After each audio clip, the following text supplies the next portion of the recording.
তাহলে আজকে আমাদের স্টার্ট হচ্ছে ইন্দাস ভ্যালি সিভিলাইজেশন, মানে সিন্ধু সভ্যতা। কিন্তু তার আগে আমরা যা পড়েছিলাম, লাস্ট পড়েছিলাম হচ্ছে কিভাবে মেটেল আসলো, মানে ধাতুর ব্যবহার কিভাবে শুরু হলো। তো ধাতুর ব্যবহারের প্রথম ধাতু মানব সভ্যতায় হচ্ছে তামা, তাই তো? তামার যে যুগ, তাকে ইংরেজিতে বলা হয় চ্যালকোলিথিক পিরিয়ড বা কপার এজ, তাই তো?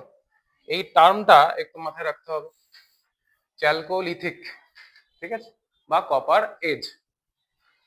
দেখতে পাচ্ছি এটা হচ্ছে শুরু হয় 3500 বিসি থেকে 1000 বিসি। 3500 বিসি কেন বলা হচ্ছে, 1000 কেন বলা হচ্ছে? কারণ আমরা জানি যে সিন্ধু সভ্যতা হচ্ছে 1750 এ শেষ হয়ে যায়। ইন্দাস ভ্যালি সিভিলাইজেশন 1750 এ শেষ হয়ে যায়, ঠিক আছে।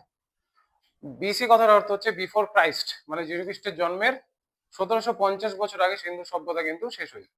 2500 থেকে স্টার্ট হয় এবং 1750 পর্যন্ত তার টাইম পিরিয়ডটা থাকে।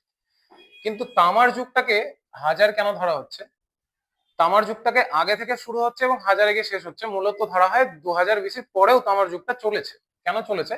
কারণ এই সভ্যতাটা বা সিন্ধু সভ্যতাটা হচ্ছে, বলা হয় যদি ধাতুর দিক থেকে ধরা হয় তাহলে এটা হচ্ছে ব্রোঞ্জ এজ বলা হয় সেই সভ্যতাটাকে। ব্রোঞ্জ মানে সিন্ধু সভ্যতা, যে সমস্ত সিভিলাইজেশন ছিল সেগুলো তারা ব্রোঞ্জের ব্যবহার জানতো। আর ব্রোঞ্জ মেটালটা আমরা জানি কি দিয়ে তৈরি হয়, তামা আর টিন দিয়ে তৈরি হয়। তার মানে তারা তামার ব্যবহারও করেছে, তাই তো? তাহলে তাম্র যুগের মধ্যেই পড়ে ইন্দাস ভ্যালি সিভিলাইজেশন বা সিন্ধু সভ্যতা। তো তামার যুগের কিছু জিনিস আমরা একটু জেনে নেবো চট করে। সেটা হচ্ছে সময়কালটা আমরা জেনে গেলাম যে 3500 বিসি থেকে শুরু করে 1000 বিসি পর্যন্ত হচ্ছে তাম্রযুগ ছিল, ঠিক আছে। ধাতুর ব্যবহার, প্রথম ধাতু হচ্ছে তামা, বললামই প্রথম ধাতু হচ্ছে তামা বা কপার, ঠিক আছে। লোহার ব্যবহার জানতো না, লোহার ব্যবহার অনেক পরে আছে, ঠিক আছে। সমাজ জীবন কেমন ছিল? গ্রামীণ সম্প্রদায় ছিল, রুরাল। এবার এই রুরাল কমিউনিটিটা পরবর্তীতে সিন্ধু সভ্যতায় কি হয়ে যাবে? আরবান, ঠিক আছে। কি বলা হবে? আরবান। আরবান কথার অর্থ হচ্ছে নগর কেন্দ্রিক, ঠিক আছে। সিন্ধু সভ্যতায় এই রুরাল ব্যাপারটা হয়ে যাবে আরবান। মৃতদেহের সৎকার, এখানে দেখো একটা ওয়ার্ড আছে আর্ন ব্যারিয়াল। আর্ন ব্যারিয়াল মানে হচ্ছে আমাদের হিন্দু ধর্মের মতে যে দাহ করা হয় তারপরে যে অস্থিটা থাকে, সেটা অনেক ক্ষেত্রে অনেক বাড়িতে জলে না ভাসিয়ে দিয়ে একটা কলসের মধ্যে রাখা হয়। সেই জিনিসটা সে সময়ও ছিল, ঠিক আছে। হাড়ের গুঁড়ো বা হাড়, এগুলোকে আমরা কলসি বা সেই জাতীয় মাটির পাত্রের মধ্যে সমাধিস্থ করা হতো, রাখা হতো। সেটাকেই বলা হয় আর্ন বেরিয়াল। মানে এই সময়কার লোকেরা মৃতদেহের সৎকার এইভাবে করতেন। এবার তার মানে এই নয় যে শুধু এটাই ব্যবহার করা হতো, কবরস্থ করাও হতো, সবই হতো, ঠিক আছে। তো এইটার নিদর্শন আমরা পেয়েছি তাম্রযুগে। এবার অনুপস্থিতি কি ছিল? ঘোড়ার ব্যবহার কিন্তু আমরা এই সভ্যতায় দেখতে পাই না, ঠিক আছে। ঘোড়া দেখা যায়, কিন্তু সিন্ধু সভ্যতায় গিয়ে দেখবো কোথাও একটা গিয়ে ঘোড়া একটাই মাত্র অবশেষ পাওয়া গিয়েছে। সিন্ধু সভ্যতার এক উল্লেখযোগ্য স্থান আছে, সেখানে আমরা ঘোড়ার একটি মাত্র অবশেষ পাওয়া গেছে, মানে একটা জীবাশ্ম পাওয়া গেছে, ঠিক আছে। তার থেকে আমরা বলতে পারি না যে এই সভ্যতায় ঘোড়ার ব্যবহার ছিল, কারণ একটা কোনোদিনও প্রুভ হতে পারে না, একটা হাড়ের গুঁড়ো দিয়ে প্রুভ হতে পারে না বা হাড় দিয়ে প্রুভ হতে পারে না যে ঘোড়া থাকছিল। ঘোড়ার অ্যাবসেন্ট ছিল মনে করা হয় এই সময়, ঠিক আছে। পোটারি বা মৃৎশিল্প কি ছিল? পোটারি বা মৃৎশিল্পী, মৃৎশিল্প মানে হচ্ছে আমরা যে সমস্ত মাটির কাজ করেছিলাম এই সভ্যতায়, সেগুলো কি ধরনের ছিল? এর আগেও আমরা পড়েছি যে দুই ধরনের কালার ছিল, ঠিক আছে। প্রস্তর যুগের পরপর আমরা দু ধরনের কালার উল্লেখ পাই, একটা হচ্ছে ব্ল্যাক এবং একটা হচ্ছে রেড, ঠিক আছে। এই দুটো কালার কিন্তু তারা জানতো, এই দুটি কালারের ব্যবহার জানতো। আরেকটা ছিল, আরেকটা কালারের ব্যবহার তারা জানতো, সেটা হচ্ছে অর্কে কালার, বা এটাকে আমরা গেরুয়া রঙও বলতে পারি, ঠিক আছে। গেরুয়া তিনটে কালার, প্রথমে প্রস্তর যুগে এই তিনটে দুটো জানতো এবং তাম্র যুগে আমরা এই কালারটা দেখতে পাই। এবার পরীক্ষায় প্রশ্ন আসতে পারে যে তাম্র যুগে বা চ্যালকোলিথিক পিরিয়ডে কি কি কালার ছিল, অপশন দিয়ে দিল। তার মধ্যে যদি থাকে গেরুয়া, তাহলে গেরুয়া অপশন দিতে হবে, কারেক্ট হতো, অ্যান্সার হবে গেরুয়া, ঠিক আছে। আচ্ছা, এইবার দেখে নেবো যে এই সভ্যতাগুলো কোথায় কোথায় আমরা নিদর্শন, এই সভ্যতার নিদর্শনগুলি কোথায় কোথায় পাওয়া গিয়েছে, মানে চ্যালকোলিথিক পিরিয়ডের যে অবশিষ্ট রয়েছে সেগুলো কোথায় কোথায় পাওয়া গেছে, ঠিক আছে। একটা প্রথমে হচ্ছে পশ্চিম মহারাষ্ট্র। মহারাষ্ট্রের কোথায় পাওয়া গিয়েছে? নেভাসা নামে একটা জায়গা রয়েছে সেখানে, এবং দাইমাবাদ। এই দাইমাবাদটা পরে আমরা জানবো যে দাইমাবাদ হচ্ছে সিন্ধু সভ্যতার সব থেকে বড় প্রত্নতাত্ত্বিক নিদর্শনের জায়গা, সব থেকে বড় সিন্ধু সভ্যতায় অল ওভার ইন্ডিয়া, মানে ইন্ডিয়াকে যখন আমরা বলছি এই ক্ষেত্রে তখন আমরা পাকিস্তানকেও ধরবো। ঠিক আছে, এই ইন্ডিয়া হচ্ছে, যখন আমরা এই প্রাচীন ভারতের কথা বলছি তখন আমরা পাকিস্তানকেও ইনক্লুড করব। যদি বলে যে প্রাচীন ভারতের মধ্যে সব থেকে বড় নিদর্শন কোথায় পাওয়া গিয়েছে সিন্ধু সভ্যতার, তাহলে হবে দাইমাবাদ। এবার যদি বলে শুধু ইন্ডিয়াতে বর্তমান ভারতের সব থেকে বড় নিদর্শন, সেটা হচ্ছে রাখিগিরি বা হরিয়ানাতে। ঠিক আছে, তো এবার দক্ষিণ পূর্ব রাজস্থানে কোথায় পেয়েছি? দক্ষিণ পূর্ব রাজস্থানে গিলান্দ আর আহার, এই নামটা আগেও আমাদের এসছে। ঠিক আছে, আহার বানাস কালচার। কালচার বলতে এখানে বোঝানো হচ্ছে সেই সিভিলাইজেশনটা কি ধরনের কালচার বা কি ধরনের সংস্কৃতির মধ্যে পড়তো। ঠিক আছে, যেমন মহারাষ্ট্রের মধ্যে পড়তো হচ্ছে জড়োয়ে সিভিলাইজেশন, জড়োয়ে বলা হয়, জড়োয়ে কালচার বলা হয় এদেরকে। কালচার কথার অর্থ হচ্ছে তাদের কি সংস্কৃতি ছিল। যেমন আমাদের প্রত্যেকটা রিজিনাল গ্রুপ থাকে তো ছোট ছোট, তাদের নিজস্ব কিছু সংস্কৃতি রয়েছে। হ্যাঁ, কেউ হয়তো বনের আশেপাশে থাকে, তাদের আদিবাসী বলে থাকি আমরা। মূলত সেই অঞ্চলের প্রাচীন বাসিন্দাদের আমরা কি বলে থাকি? আদিবাসী বলে থাকি। সেরকমই বিভিন্ন অঞ্চলে বিভিন্ন ধরনের কালচার ছিল বা সংস্কৃতি ছিল। মহারাষ্ট্রে ছিল হচ্ছে এই সংস্কৃতিটা, জড়োয়ে কালচার। ঠিক আছে, তেমনি দক্ষিণ পূর্ব রাজস্থানে ছিল হচ্ছে আহার বানাস কালচার। এগুলো কিন্তু প্রশ্ন, ডিরেক্ট প্রশ্ন আসে, রেলওয়ে বলো এসএসসি বলো সব জায়গা থেকে ডিরেক্ট কোশ্চেন আসে এই ধরনের কোশ্চেন। যদি এনশিয়েন্ট ইন্ডিয়া থেকে প্রশ্ন আসে আর বিশেষ করে এই পার্টটা থেকে আসে, তাহলে সিন্ধু সভ্যতা, হরপ্পা মহেঞ্জোদারো আর কিছু বেসিক্স কিছু আছে সেই সমস্ত জিনিস থেকে কিন্তু আসবে। হ্যাঁ, এগুলো খুব ইম্পর্টেন্ট। আচ্ছা, এগিয়ে যাই। এবার চলে আসলাম মধ্যপ্রদেশ। সীমানাটা একটু খেয়াল করে দেখবো যে কোথায় কোথায় পাচ্ছি। প্রথমে পেলাম হচ্ছে ওয়েস্টার্ন মহারাষ্ট্র বা পশ্চিম মহারাষ্ট্র, তারপরে দক্ষিণ পূর্ব রাজস্থান, এবার মধ্যপ্রদেশ। মধ্যপ্রদেশে হচ্ছে কায়থা এবং মালব। ঠিক আছে, এই দুটি জায়গায় কিন্তু আমাদের এদের এই চালকুলিথিক পিরিয়ডে নিদর্শন পাওয়া যায়, চালকুলিথিক বা তাম্র যুগের নিদর্শন। ঠিক আছে, পূর্ব ভারতে ইস্টার্ন ইন্ডিয়া, পূর্ব ভারত বলতে আমরা বুঝি বিহার, পশ্চিমবঙ্গ, এই সেক্টরটা। ঠিক আছে, তাহলে বিহারের চিরান্দ, এর আগের দিন পড়েছিলাম, বিহারের চিরান্দে কি পাওয়া গিয়েছিল? কে বলতে পারবে? একটা ছিল উত্তরপ্রদেশের খোলডি হাওয়া, সেখানে ধান চাষের প্রথম সাক্ষ্য পাওয়া যায়। আর বিহারের চিরান্দে হাড়ের, তাই না? বিহারের চিরান্দে হাড়ের সাক্ষ্য পাওয়া যায়। বোন, বোন স্ট্রাকচার পাওয়া গেছিল এখানে, বোনের, হিউম্যান বোন, হিউম্যান স্কেলেটন, বিহারের চিরান্দ। ঠিক আছে, আগের দিন পড়েছি আমরা, আগের দিনের নোটটাতে উল্লেখ আছে, দেখে নেবে সবাই। এইবার চলে আসি মেন জিনিস, সেটা হচ্ছে সিন্ধু সভ্যতা বা ইন্দাস ভ্যালি সিভিলাইজেশন। সিন্ধু সভ্যতা, এবার একটা যারা নতুন শুরু করছে তাদের জন্য একটু সমস্যার জায়গা হলো সিন্ধু সভ্যতা বলতে আমরা কোন জায়গাটাকে বুঝবো। সিন্ধু সভ্যতা মূলত সিন্ধু নদীর তীরবর্তী অঞ্চলে যে সমস্ত সভ্যতা গড়ে উঠেছিল সেগুলো সকলেই সিন্ধু সভ্যতা। ঠিক আছে, এবার সিন্ধু নদী বলতে শুধুমাত্র সিন্ধু নদী নয়, হ্যাঁ, রাবি নদীও হতে পারে, সতলুজ হতে পারে, এই সবগুলোকেই আমরা সিন্ধু সভ্যতার মধ্যেই ধরি। যদি শুধু সিন্ধু নদী ধরতে হয়, দেখা গেল আমি শুধু বলছি হরপ্পা বা মহেঞ্জোদারো সিন্ধু সভ্যতা, তাই বলে কিন্তু তা নয়। অনেকগুলি সভ্যতা রয়েছে, আমরা পরবর্তীতে দেখব। একটা ছক আছে পুরো, এই যে ছকটা রয়েছে এই ছকে আমরা পুরো সিন্ধু সভ্যতা দেখ। সিন্ধু নদীর তীরে রয়েছে মহেঞ্জোদারো, সিন্ধু নদীর তীরে ছানুধারও রয়েছে, যেটা বর্তমান পাকিস্তানে অবস্থান করছে। ঠিক আছে, তো শুধুমাত্র সিন্ধু নদীর তীরে যে সভ্যতাগুলো তৈরি হয়েছে সেটাই যে সিন্ধু সভ্যতা তা কিন্তু নয়। সিন্ধু নদী ছাড়া সতলুজ, শতদ্রু, অনেক ধরনের অনেক নদী রয়েছে যাদের পার্শ্ববর্তী যে সভ্যতাগুলো সেগুলোকেও আমরা একত্রে সিন্ধু সভ্যতাই বলে থাকি। এটা মাথায় রাখতে হবে। ঠিক আছে, এবার সিন্ধু সভ্যতার কিছু নিদর্শন আছে, কিছু জিনিস রয়েছে, সেগুলো জানতে হবে। প্রথমত যেটা আমাদের টাইম লাইনটা খুব ইম্পর্টেন্ট সিন্ধু সভ্যতার, যে এটা হচ্ছে 2500 থেকে স্টার্ট হয়, 2500 যীশু খ্রিস্টের জন্মের 2500 বছর পূর্বে থেকে শুরু হয় এবং 1750-এ গিয়ে শেষ হয়। এইটা হচ্ছে তার বেসিক্যালি টাইম লাইন। এইটুকুটার মধ্যে সিন্ধু সভ্যতা প্রস্ফুলিত হয়। ঠিক আছে, বেড়ে ওঠে। নামকরণ কে করেছিলেন? John Marshall. এখানে একটা গল্প আছে, স্টোরির মতো শুনতে হবে। ঠিক আছে, 1856 সালে লর্ড ডালহৌসি যখন ইন্ডিয়াতে ছিলেন সেই সময় হচ্ছে রেলওয়ে ট্র্যাক বসে আমাদের, যারা জানে। ঠিক আছে, 1856 সাল ছিল, সালে লর্ড ডালহৌসির টাইমে তখন রেলওয়ে ট্র্যাক বসানো হয় ইন্ডিয়াতে। এবার ট্র্যাক খনন করতে গিয়ে তখন এই সিন্ধু সভ্যতার কিছু আর্কিওলজিক্যাল জিনিসপত্র মাটির ভিতর থেকে বেরিয়ে আসে। ঠিক আছে, তখন তিনি তৈরি করেন, লর্ড ডালহৌসি তৈরি করেন একটা archaeological survey of India, ASI তৈরি করে। ঠিক আছে, এএসআই একটা সংস্থা যারা হচ্ছে ইন্ডিয়ার বিভিন্ন প্রত্নতাত্ত্বিক খোঁজ করে থাকে, বিভিন্ন মাটির তলায় খোঁজ করে যে সেখানে কি ধ্বংসাবশেষ আছে কোনো সভ্যতার বা কিছু। আর্কিওলজিক্যাল সার্ভে অফ ইন্ডিয়া ঠিক আছে, এটা পরে আসবে টার্মটা। তো তার নেতৃত্বে তৈরি হয় এবং তাকে জন মার্শাল হচ্ছে লিড করে সেই জিনিসটাকে, ঠিক আছে। আর এইটা তো তৈরি হচ্ছিল এই সময় হচ্ছে শুধুমাত্র আমরা একটা এভিডেন্স পেয়েছিলাম যে হ্যাঁ এই মাটির আন্ডারগ্রাউন্ডে কিছু একটা সভ্যতা রয়েছে যেটা আমাদেরকে খুঁজে বার করতে হবে লর্ড ডালহৌসির টাইমে। কিন্তু ওর অ্যাকচুয়াল কাজটা শুরু হয় 1905-এ, ঠিক আছে, 1905-এ শুরু হয়। আর জন মার্শালের নেতৃত্বে, জন মার্শাল ছিলেন হচ্ছে প্রথম চেয়ারম্যান, জন মার্শালের নেতৃত্বে হচ্ছে তখন সিন্ধু সভ্যতার খোঁজটা কিন্তু স্টার্ট হয়। আর যদি বলা হয় যে আমাদের প্রত্নতাত্ত্বিক হিসেবে জনককে, তাহলে বলতে হবে আলেকজান্ডার ক্যানিংহাম, আরেকজন আছেন তার নাম আসবে, ঠিক আছে। আচ্ছা, তাহলে সময়কালটা দেখে নিলাম যে 2500 থেকে স্টার্ট হচ্ছে এবং 1750 পর্যন্ত চলছে। এটা কি, এটা কি জিনিস কার্বন 14 কি? কার্বন 14 বা এটাকে C14 বলে। এইটা হচ্ছে একটা কার্বন ডেটিং প্রসেস।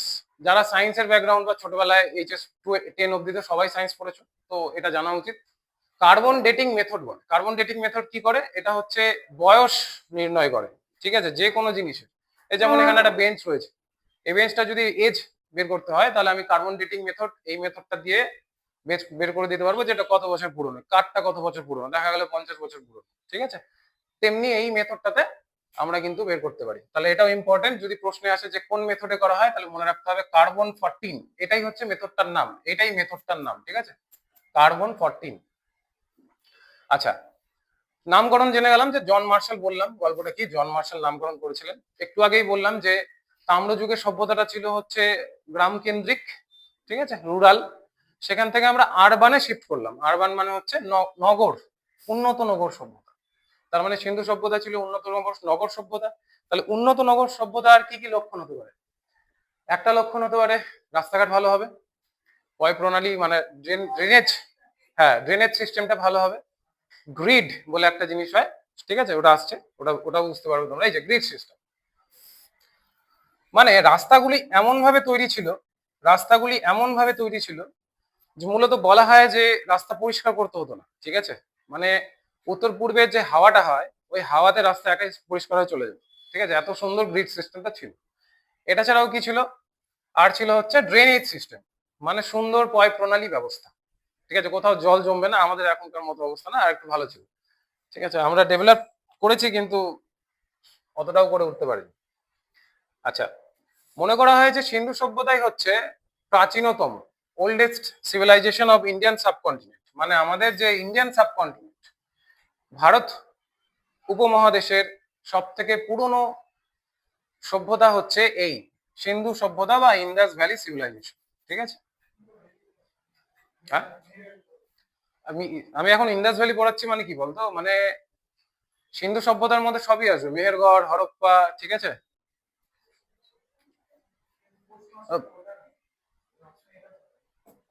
অপশনে যদি থাকে তাহলে সিন্ধু সভ্যতাই হবে, ঠিক আছে। ওল্ডেস্ট সিভিলাইজেশন ইন্ডিয়ান সাবকন্টিনেন্ট, এটা ভালো করে মাথায় রাখবে যখন বলবে ভারতীয় উপমহাদেশ। হ্যাঁ, আচ্ছা, ব্রোঞ্জ যুগ, আমি তখন বলেছিলাম যে ব্রোঞ্জ যুগ ছিলাম হচ্ছে কোথায়, copper age. Copper age, copper এজের টাইম লাইন কত ছিল? 3000 থেকে মোটামুটি 1000 এই পর্যন্ত। এবার চলে আসলাম ব্রোঞ্জ এজে। ব্রোঞ্জ হয়ে গেল 2500 থেকে 1750, ঠিক আছে। ব্রোঞ্জ বললাম যে টিন আর হচ্ছে কপারের সংমিশ্রণে একটা ধাতু তৈরি হয়, তাকে ব্রোঞ্জ বলে। তার মানে কি, এরা ব্রোঞ্জের ব্যবহার জানতো এই সভ্যতার মানুষেরা। হ্যাঁ, এই যে কপার অ্যান্ড টিন সংমিশ্রণে তৈরি হয় হচ্ছে ব্রোঞ্জ।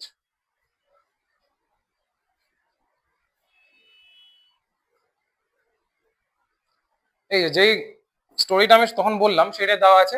1856-এ লর্ড ডালহৌসির আমলে প্রথম রেলপথ তৈরি হয়, যেটা বললাম। আর 1905-এ লর্ড কার্জনের সময় হচ্ছে ASI টা তৈরি হয়, ঠিক আছে। এই যে archaeological survey of India, ASI তৈরি হয় হচ্ছে লর্ড কার্জনের সময়, ঠিক আছে। মানে তখন তো ধ্বংসাবশেষ পাওয়া গেল, তখন ধ্বংসাবশেষ পেয়ে গেল, রাস্তা তৈরি করতে গিয়ে ধ্বংসাবশেষটা পেলো, রেল তৈরি করতে গিয়ে ধ্বংসাবশেষটা পাওয়া গেল। আর লর্ড কার্জনের টাইমে আর্কিওলজিক্যাল সার্ভে তৈরি হলো, আর চেয়ারম্যান কাকে করে দেওয়া হলো? জন মার্শাল, ঠিক আছে, চেয়ারম্যান হলেন জন মার্শাল। এবার আমরা জানি যে হরপ্পা সভ্যতা আবিষ্কার করলেন কে? দয়ারাম সাহানি। ডেট কে বলতে পারবে? হরপ্পা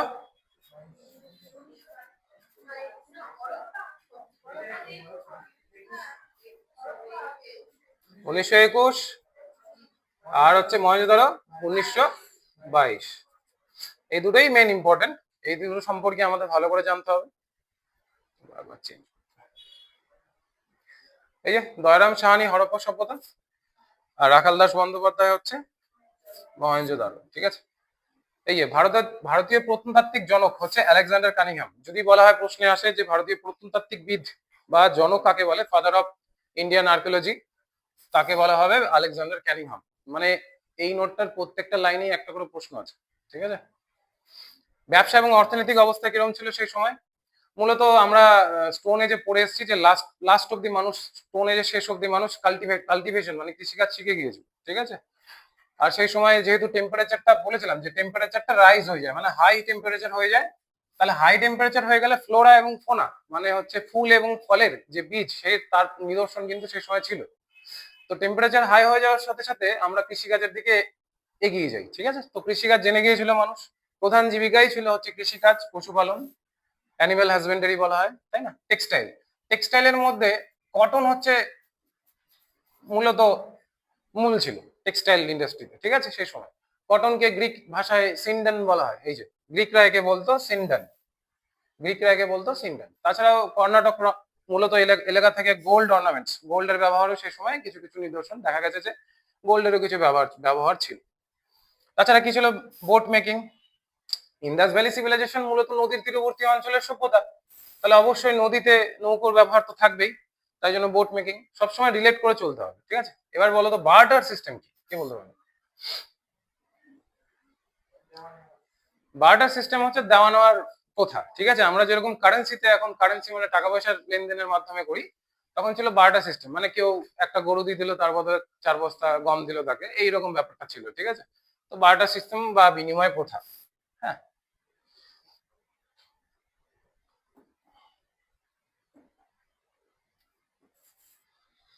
সোনা গয়নার ব্যবহার দেখে নিলাম যে ছিল। আর মূলত যদি রাজধানী বলে, যে রাজধানী কি, দুটি রাজধানী ছিল, একটা হচ্ছে হরপ্পা আর একটা মহেঞ্জোদারো। এবার মহেঞ্জোদারো কথার অর্থ কি? এগুলো পড়েছি ছোটবেলায়। এটা স্তূপ, মাউন্ট অফ ডেথ বলা হয়, তাই তো? আচ্ছা, একটু সীমানাটা দেখে নি। সীমা, যদি আমরা আমরা বলেছিলাম যে মূলত ইন্ডিয়ার নর্থ ওয়েস্টার্ন পার্টে এই সভ্যতাটা গড়ে উঠেছিল। ঠিক আছে, তাহলে নর্থ সাউথ ইস্ট ওয়েস্ট যদি আমরা ভেবে নিই এরকম ভাবে, তাহলে ফার ইস্ট কথার অর্থ হচ্ছে মানে সব থেকে দূরবর্তী স্থান ইস্টে, ধরে নিলাম এটা নর্থ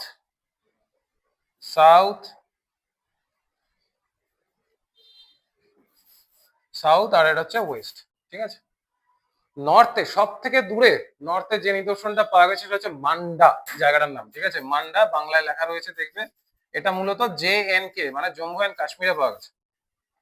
সব থেকে উত্তরে যে নিদর্শন পাওয়া গেছে জায়গাটির, ইন্দাস ভ্যালি সিভিলাইজেশনের, এই যে লেখা রয়েছে মান্ডা। ঠিক আছে, জম্মু কাশ্মীর, চেনাব নদীর তীরে। আমরা সপ্ত সিন্ধুর কথা উল্লেখ পেয়েছি, সপ্ত সিন্ধুর 7টি নদী, পুরানো নদী। দক্ষিণ সীমায় ফার সাউথ, টাইমাবাদ এক্ষুনি বললাম যে মহারাষ্ট্র গোদাবরী নদীর তীরে। এটা হচ্ছে যদি বলা হয় যে অখণ্ড ভারত মানে পাকিস্তান ইনক্লুড করে, তাহলে সব থেকে বিগেস্ট সাইট। ঠিক আছে, আর যদি পাকিস্তানকে ছেড়ে ধরি তাহলে হবে রাখিগিরি, যেটা হরিয়ানা বর্তমানে। হ্যাঁ, পূর্ব সীমায় ফার ওয়েস্ট সুতকা গেন্ডর। ঠিক আছে, পশ্চিম সীমায় হচ্ছে সুতকা গেন্ডর। সুতকা গেন্ডর মূলত হচ্ছে বালুচিস্তান, যেটা বর্তমানে মানে western side, far western side মানে সুদূর পশ্চিম, সুতকা গেন্ডর জায়গাটার নাম। ঠিক আছে, গেন্দর বা গেন্ডর যায় ইরান এবং পাকিস্তানের সীমান্ত, বর্তমানে বালুচিস্তান। বর্তমান যদি বলে বালুচিস্তান। নদীর নাম কি? দাস্ক। দশত এটা বাংলায় উচ্চারিত হয়, দাস্কটাই মনে রাখবো, দাস্ক। ঠিক আছে, দাস্ক লিখে নাও, কারেক্ট করে নাও জিনিসটা, ওটা হবে দাস্ক। দাস্ক নদীর তীরে হচ্ছে সুতকা গেন্ডর। পূর্ব সীমানা হচ্ছে আলিমগড় পীর, মিরাট, উত্তরপ্রদেশ। হিন্ডন বা হিন্ডনি উচ্চারণ হয়, হিন্ডনি নদীর তীরে, হিন্ডনি বা হিন্ডন নদীর তীরে অবস্থিত। সীমানাটা একটু মনে রাখা খুব ইম্পর্টেন্ট রয়েছে, কারণ অনেক সময় কোশ্চেন আছে যে সব থেকে উত্তর সীমা কোনটা, তাহলে বলতে হবে জম্মু কাশ্মীর, চেনাব নদীর তীরে। সেটা হচ্ছে জম্মু কাশ্মীরের চেনাব নদীর তীরে, যার নাম হচ্ছে মান্ডা। ঠিক আছে, এইবার দেখবো হচ্ছে সিন্ধু সভ্যতায় যে সমস্ত মূল স্থানগুলি রয়েছে সেগুলো কি কি। সালটা মনে রাখার ইম্পর্টেন্ট রয়েছে, পরপর পরপর সালটা মনে রাখতে হবে। কিভাবে মুখস্থ রাখবো? এইভাবে লাস্ট ডিজিটটা দিয়ে মুখস্থ রাখবো, যে 21, 22, এইভাবে 33, 35 এইভাবে মনে রাখতে হবে, ঠিক আছে? 53, 53, 58, কি বলছি 53, 53, 58 এখনই দিব। সেটা হচ্ছে এই জিনিসটা। দেখো, এটা তো সবাই জানি যে হরপ্পা সভ্যতা হচ্ছে 1921 সালে ডিসকভার করা হয়, ঠিক আছে? কার দ্বারা হয়েছিল? দয়ারাম সাহানির দ্বারা। এতক্ষণ ধরে পড়লাম ইরাবতী বা রাবি নদী, ঠিক আছে? দয়ারাম সাহানি ইরাবতী বা রাবি নদীর থেকে করেছিল। নেক্সট হচ্ছে 1922 সিন্ধু নদীর তীরে রাখাল দাস ব্যানার্জি, যেটা বর্তমানে পাকিস্তানে রয়েছে মহেঞ্জোদারো সভ্যতা। তারপরে হচ্ছে সুতকা কেন্দ্র, এখনই পড়লাম, যেটা পাকিস্তানে রয়েছে ফার ওয়েস্টার্ন সাইড, ঠিক আছে? সেটা হচ্ছে সুতকা কেন্দ্র দাস্ট নদীর তীরে অবস্থিত। মার্ক অরেলস্টাইন, নামটা খুব ইম্পর্টেন্ট, মনে রাখবে, ঠিক আছে? মার্ক অরেলস্টাইন, স্টার দিয়ে রাখো একটা। তারপরে কি ছানুদারো। ছানুদারোতে একটা ইম্পর্টেন্ট, যদি ইচ্ছা হয় তাহলে লিখতে পারো। সেটা হচ্ছে এই সবগুলো সভ্যতাই যেগুলো আমরা পড়ছি সেগুলো হচ্ছে নগর কেন্দ্রিক সভ্যতা, ঠিক আছে? একমাত্র ছানুদারোই হচ্ছে যেটা গ্রাম কেন্দ্রিক ছিল। সিন্ধু সভ্যতায় যার সিটি রেল ছিল, সভ্যতা মূলত যদি আমি একটা ছবি আঁকার চেষ্টা করি, এখানেই আঁকছি। সাপোজ ধরে নিলাম এটা একটা সিন্ধু সভ্যতার বাউন্ডারি, ঠিক আছে? সিটি রেল থাকতো এই সমস্ত জায়গায়। সিটি রেল মানে হচ্ছে রাজধানী যাকে বলতে পারি। সেটা তুলনামূলকভাবে নিচের যে স্থানগুলো থাকতো তার তুলনায় এই জায়গাটা উঁচু হতো, অনেকটা কেল্লার মতো হতো, ঠিক আছে? বা ফোর্টের মতো হতো। আর তার নিচের নিচের নিচের দিকে স্থানগুলো থাকতো সাধারণ মানুষদের জন্য, মার্কেট প্লেস থাকতো, ব্যবসা বাণিজ্যের জায়গা থাকতো। কিন্তু যারা বিশেষ ব্যক্তি থাকতেন সেই সমস্ত সভ্যতা, তারা থাকতেন সিটি টেলে, বা ওকে এখনকার ভাষায় বলা যেতে পারে রাজধানী, ঠিক আছে? তো এই ছানুদারোতে কিন্তু সিটি টেল ছিল না, ঠিক আছে? সেই জন্য ধরা হয় যে এটা হচ্ছে গ্রামীণ সভ্যতা ছিল, কিন্তু সিন্ধু সভ্যতার অন্তর্গত, কিন্তু গ্রামীণ। আর বাকিগুলো হচ্ছে নগর, ঠিক আছে? নগর কেন্দ্রিক। তাহলে ছানুদারো কে আবিষ্কার করেন? এটা হবে MG মজুমদার হবে, ঠিক আছে? এম হবে MG, ঠিক আছে? MG মজুমদার। তো তারপরে রোপারে চলে আসি।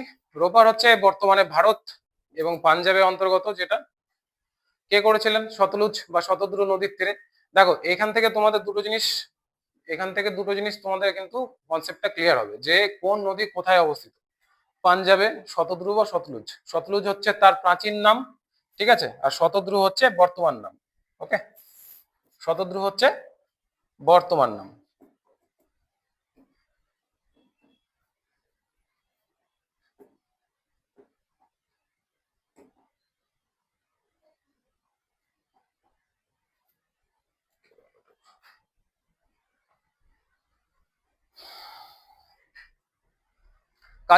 কালীবঙ্গনের একটা ইনফরমেশন আছে জানার মতো, যেটা আগের দিন আলোচনা করেছিলাম আমরা। এটা হচ্ছে ঘরঘরা নদীর তীরে অবস্থিত।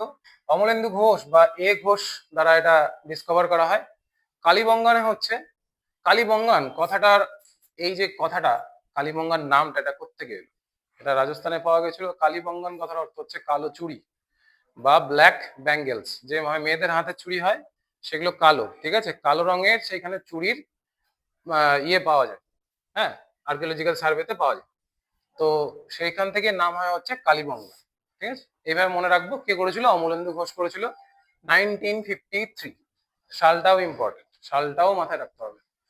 এবার লোথালে চলে আসি। লোথাল আমরা ছোটবেলা থেকে পড়ছি যে লোথাল হচ্ছে বাণিজ্যিক পোর্ট বা বাণিজ্যিক বন্দর ভারতের, সেই সময়কার প্রাচীন ভারত। সেটা গুজরাটে অবস্থিত, ঠিক আছে? গুজরাটে অবস্থিত, ভোগবা নদীর তীরে। SR রাও করেছিলেন। আলমগীরপুর হিন্ডন নদীর তীরে YD শর্মা। রাখিগিরি, যেটা বলছিলাম, যে ভারতের মধ্যে সব থেকে যদি বিগেস্ট সাইট ইন্দাস ভ্যালি সিভিলাইজেশনের সাইট বলা হয়, সেটা হচ্ছে রাখিগিরি, যেটা বর্তমানে হরিয়ানাতে অবস্থিত। হরিয়ানাতে অবস্থিত। সালটা দেখে নেব, যে এই সালের মধ্যে এটাকে ডিসকভার করা হয়। সরস্বতী নদী, সরস্বতী নদীর তীরবর্তী অঞ্চল, যেটা সরস্বতী নদী এখন আর বর্তমানে নেই, অবলুপ্ত, ঠিক আছে? বিলুপ্ত হয়ে গেছে। সুরাজ ভান বেমু রফিক মুঘল দ্বারা ডিসকভার করা হয়। বানওয়ালি, এটাও হরিয়ানাতে অবস্থিত, এটাও সরস্বতী নদী, যেটা এখন বর্তমানে নেই। এটা হচ্ছে RS বিস্ট, ঠিক আছে? অনেক জায়গায় বিস্ট বানানটা এরকমও থাকে, BEST। কিন্তু অ্যাকচুয়ালি এটাই হবে। তো দেখে নিন যেটা ইম্পর্টেন্ট, কয়েকটা ইম্পর্টেন্ট যে জিনিসগুলো রয়েছে হরপ্পা সভ্যতা চট করে দেখে নেব। হরপ্পা সভ্যতা বর্তমানে পাকিস্তানে চলে গিয়েছে দেশভাগের পর। সেটা হচ্ছে পাকিস্তানের মন্ট গোমরি এই জায়গাটাতে, জেলায় রাবি নদীর তীরে অবস্থিত, পড়ে নিয়েছি আমরা। এবার হরপ্পা সভ্যতায় আমরা কি কি দেখতে পাই? এই সভ্যতায় মানুষ ঘোড়া এবং গরুর ব্যবহার কিন্তু জানতো না, কিন্তু হাতির নিদর্শন দেখা যায়।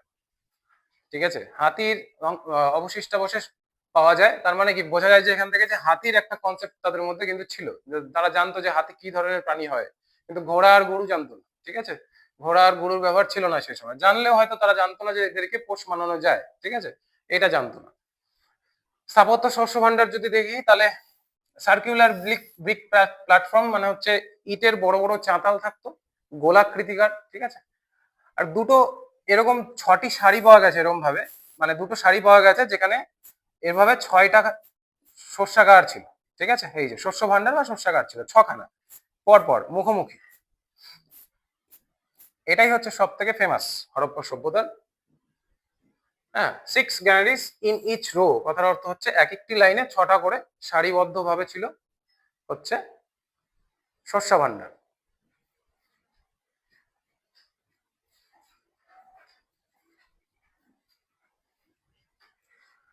মূল মূল যদি আমরা বলি যে মূল ফসল কি ছিল, তাহলে বুঝতে হবে যে বার্লি এবং উইট।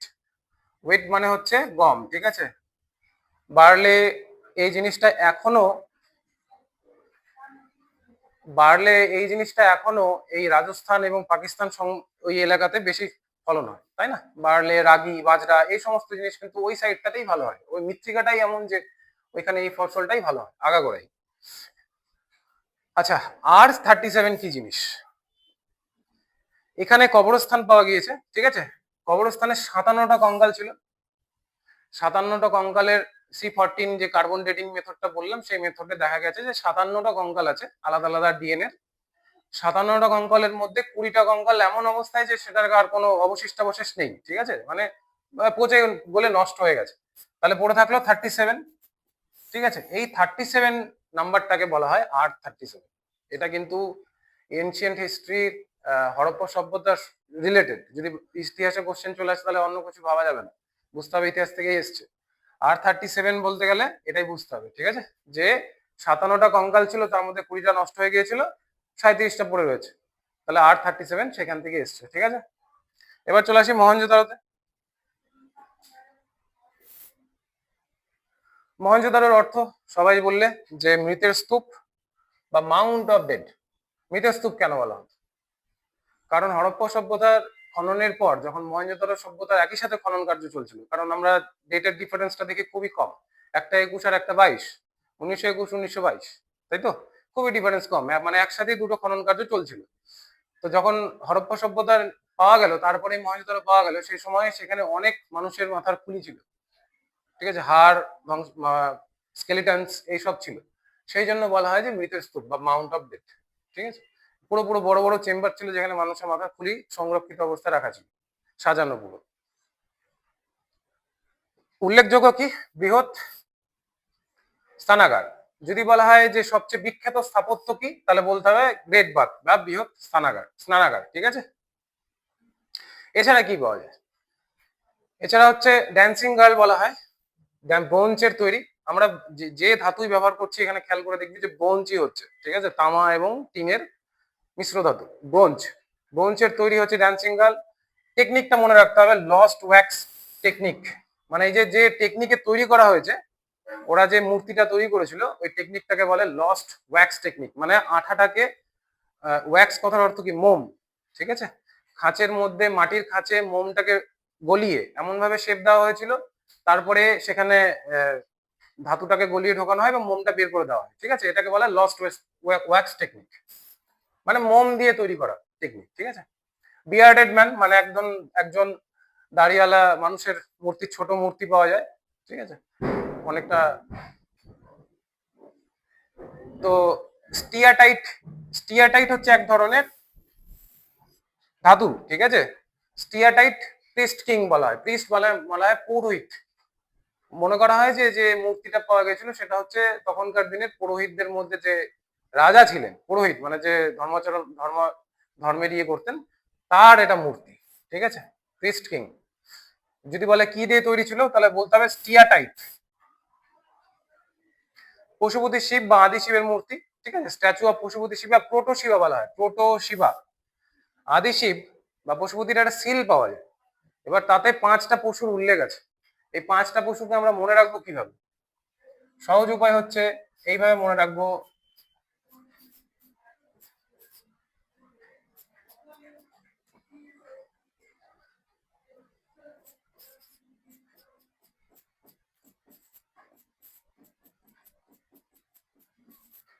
এটা হচ্ছে বেটার ডিয়ার। ঠিক আছে, এইভাবে মনে রাখবো। কিভাবে? বেটার, বি ফর হচ্ছে বাফেলো, ই ফর হচ্ছে হ্যাঁ এলিফ্যান্ট, টি ফর হচ্ছে টাইগার, আর ফর হচ্ছে রাইনো, আর ডিয়ার ফর ডিয়ার মানে হরিণ। এই দেখো সব লেখা আছে, এইভাবে মনে রাখবো। এটা একটা ট্রিকের মতো আর কি। এভাবে মনে থাকবে জিনিসটা যে কি কি ছিল। এবার যদি অপশনে অপশনে যে কোনো একটা দেওয়া থাকবে আর বাকিগুলো চেঞ্জ করা থাকবে, তাহলে তুমি এই ট্রিকটা ইউজ করে বুঝতে পারবে যে এই আমাদের 4টে অপশনের মধ্যে এগুলো নেই, একটাই রয়েছে। তাহলে এইভাবে বলতে পারবে। বেটার ডিয়ার মানে হচ্ছে বাফেলো, টাইগার, এলিফ্যান্ট, রাইনো আর হচ্ছে হরিণ বা ডিয়ার। ঠিক আছে, এটা হচ্ছে ট্রিক মনে রাখা, বেটার ডিয়ার। মৃন্ময়ী মূর্তি বা মাতৃদেবীর মূর্তি পাওয়া গেছে। ঠিক আছে, মৃন্ময়ী মূর্তি বলতে এটা হচ্ছে ক্লে মাদার গডেস বলতে এখানে প্রকৃতি মাতাকে বলা হচ্ছে। অ্যাকচুয়ালি ছবিটা যদি তোমরা অনলাইনে সার্চ করো তাহলে এরকম আসবে যে উম্ফ মানে গর্ভে থেকে গাছ বেরিয়ে আসছে এরকম একটা মূর্তি। ঠিক আছে, উম্ফ থেকে উম্ফ, সেই জন্য এখানে ফার্টিলিটি বলা হয়, ফার্টিলিটি বলা হচ্ছে গডেস অফ ফার্টিলিটি, মানে যে জন্ম দিচ্ছে আর কি প্রকৃতিকে, সেরকম একজন মূর্তি পাওয়া গেছে, একটা মাতৃদেবীর মূর্তি পাওয়া গেছে। তো সেটাকে আমরা মাদার গডেস বলে থাকি বা গডেস অফ ফার্টিলিটি বলে থাকি। ঠিক আছে, স্বস্তিক চিহ্ন, স্বস্তিক চিহ্ন সবাই দেখেছি। স্বস্তিক চিহ্ন আর হচ্ছে হিটলারের নাৎসি চিহ্নর মধ্যে কিন্তু কোনো তফাৎ নেই, একই চিহ্ন। জার্মানির যে সেকেন্ড ওয়ার্ল্ড ওয়ারে যে চিহ্নটা ব্যবহার করতো জার্মানি, সেইটা আর আমাদের স্বস্তিক চিহ্ন কিন্তু একই ধরনের চিহ্ন। মনে করা হয় যে হিটলার আমাদের স্বস্তিক চিহ্নটা থেকেই সেই চিহ্নটা ব্যবহার করেছে, এরকম হয় তো স্বস্তিক চিহ্নটা। এই হচ্ছে স্বস্তিক চিহ্ন। ঠিক আছে, হিটলারের সেই সময়কার যদি পতাকার কেউ ছবি দেখে সেকেন্ড বিশ্বযুদ্ধের, দ্বিতীয় বিশ্বযুদ্ধের চলাকালীন, দেখবো যে এই একই চিহ্নই ব্যবহার করেছে জার্মানি। শুধু মনে হয় খুব সম্ভবত তার এখানে না এই চিহ্নই ছিল, হ্যাঁ এই চিহ্নই ব্যবহার করেছে। আচ্ছা, এখানে আরেকটা জিনিস আমরা দেখতে পাচ্ছি যে বোস্ট্রোফেডন। বোস্ট্রোফেডন হচ্ছে যেমন একটা হয় হচ্ছে লিপি। ঠিক আছে, লিপি কিরকম হয়, যেটা আমরা লিখি সেটা লিপি বলে থাকি। একটা হয় চিত্রলিপি, যেটাতে শুধু ছবি দেওয়া থাকে, ছবির মাধ্যমে বোঝানো হচ্ছে, সেটা হচ্ছে চিত্রলিপি। আর একটা হয় হচ্ছে বোস্ট্রোফেডন স্ক্রিপ্ট বলে, বোস্ট্রোফেডন, বোস্ট্রোফেডন এর একটা পদ্ধতি।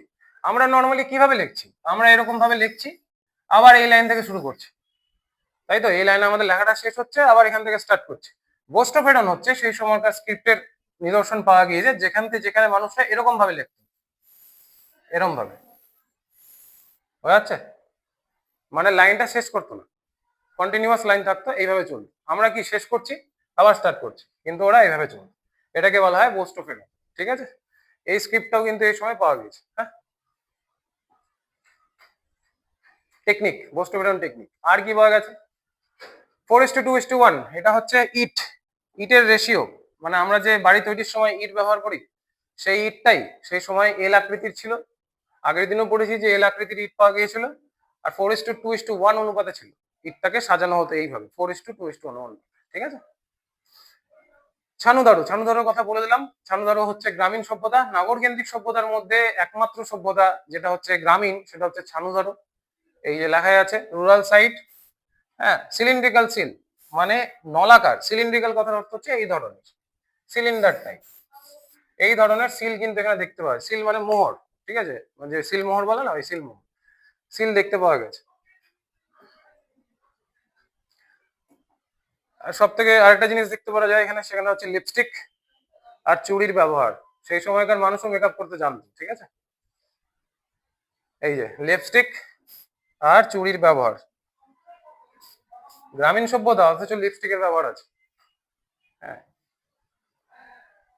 লোথাল গুজরাট পড়ে নিলাম। এনশিয়েন্ট পোর্ট বা ডকইয়ার্ড, প্রাচীন ভারতের বন্দর ছিল হচ্ছে লোথাল, বর্তমানেও বন্দর, গুজরাট বন্দর রয়েছে।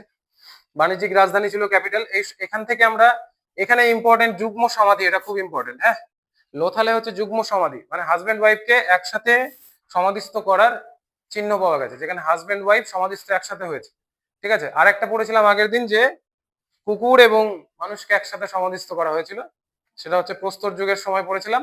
এখানে যুগ্ম সমাধি হচ্ছে হাজবেন্ড ওয়াইফের একসাথে, ডবল ব্যারিয়াল বলে, জয়েন্ট ডবল ব্যারিয়াল। ঠিক আছে, এখানে দেখতে পাওয়া যায়।